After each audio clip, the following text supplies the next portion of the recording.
You hear artists say it all the time in interviews, at shows, during thank you speeches. Without you, I wouldn't be able to do what I do.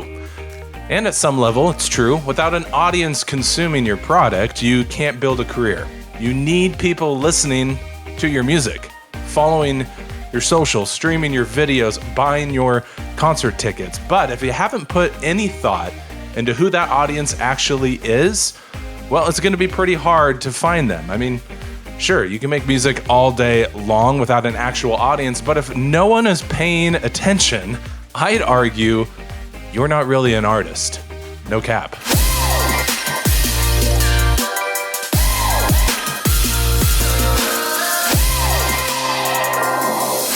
Well, hey there, welcome back. My name is Kevin, and I've been working alongside artists for over 2 decades, helping them build audiences, create compelling content, and build sustainable careers. You found one of my weekly videos where I'm simply sharing some of that knowledge that I've picked up along the way.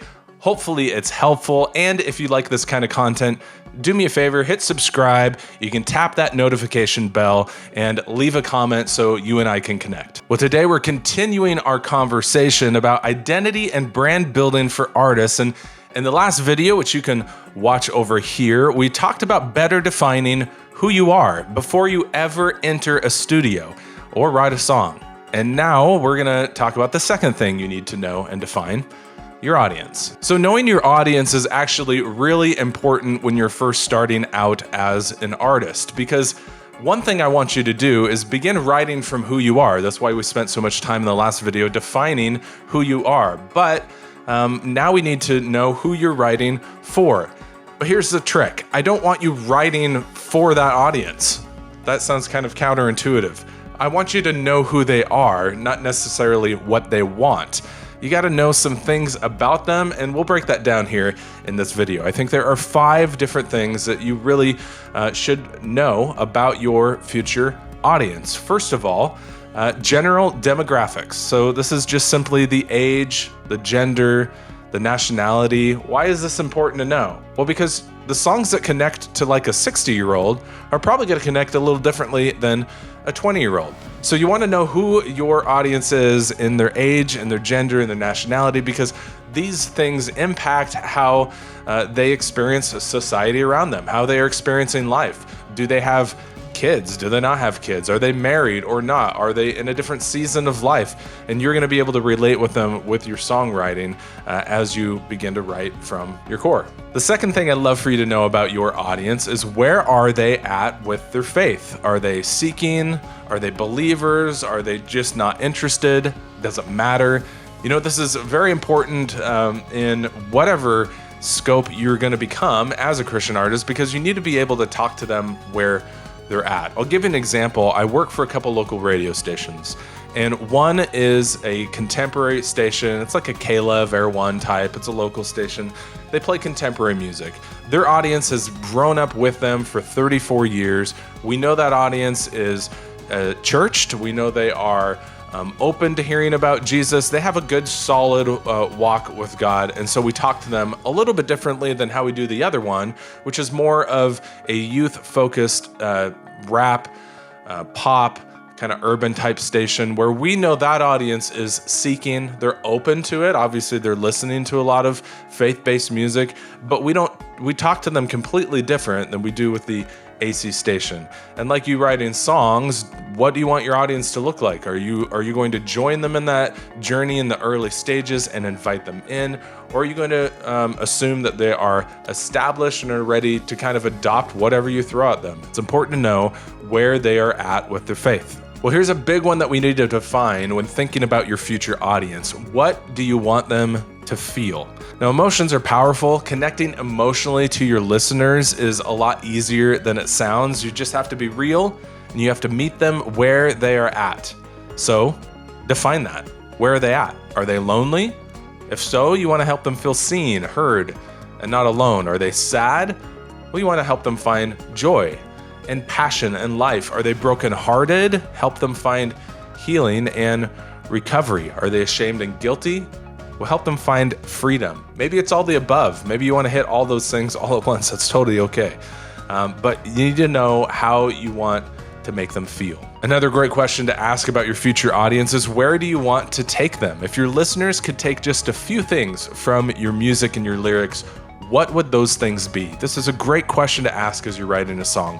What's the big takeaway of this song? What do I want my listeners, or the majority of my listeners, to take away after they get done listening to this piece of music that I have given them to impact their life? So once you know who you are, what you want to communicate, and what your audience is going to look like, you should be able to write a paragraph that truly defines your future goals as an artist. We talked about this and started this process a little in the last video, and I just want to continue to encourage you to dive into that. This is the anchor sentence or two that you can really use to come back to again and again, because your audience is going to grow with you, but your core is going to be pretty much who you are. And so as your audience changes, how are you going to be anchoring into who you are as you continue to talk about or talk to your audience and where they are as well? So there's one more thing to know about your audience, and we're going to spend a couple minutes parking here because I think it's incredibly important. It's just really easy as an artist to get caught up in audience size and everything it takes to continually build an audience. And look, I've been doing this for 25 plus years. I know what it takes to continually build an audience. In fact, I'm starting back from scratch and doing it again here with these videos. It's gonna take constant work and communication and just editing and all the things to build the cap audience. It's exhausting. It really is. I sat down for video 2 and I went, again? And I'm on week 2. So it takes a lot of work. And I just want to remind you of something really important here. Kingdom success is measured in just one number. And kingdom success is not measured in monthly Spotify listeners, plays on a video, subscribers to Instagram, or any other measurement that we can throw into the mix. Things like website visitors, Facebook fans, social media reach, Twitter followers, comments on a post, concert tickets sold, dates booked, iTunes charts, total streams, app downloads, email subscribers, banner impressions. I'm sure you can come up with another dozen bullets on that list. It's all just a major distraction when you're measuring your success in the definition of kingdom success. However, kingdom success is measured in just one number. It's emailing with one fan. It's coffee with a partner, prayer time with an usher, serving a cause, writing a card to an organization, individual prayer and quiet time and spiritual discipline, or a personal conversation with a person in need. Now, as a marketer, this is so hard to grasp. My job is constantly to envision ways for the artists I work with to reach an audience. And usually that audience isn't just one dude. Usually that's a lot of people, right? That's what an audience looks like. When I say audience, you're picturing a lot of people. And all of that is not wrong. If you look at Jesus's life, he never shied away from an audience. In fact, think about the Sermon on the Mount for a second. This was a concert to end all concerts, all right? The stadium tour with a sellout crowd. After he got done slaying the audience, he came down from the mountainside.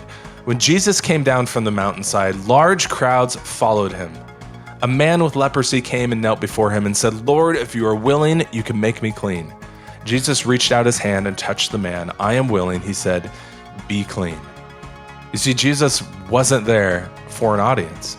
He was there for every single individual that made up that audience. And my challenge for you today is just to make sure that you're an artist that's focused on the individual.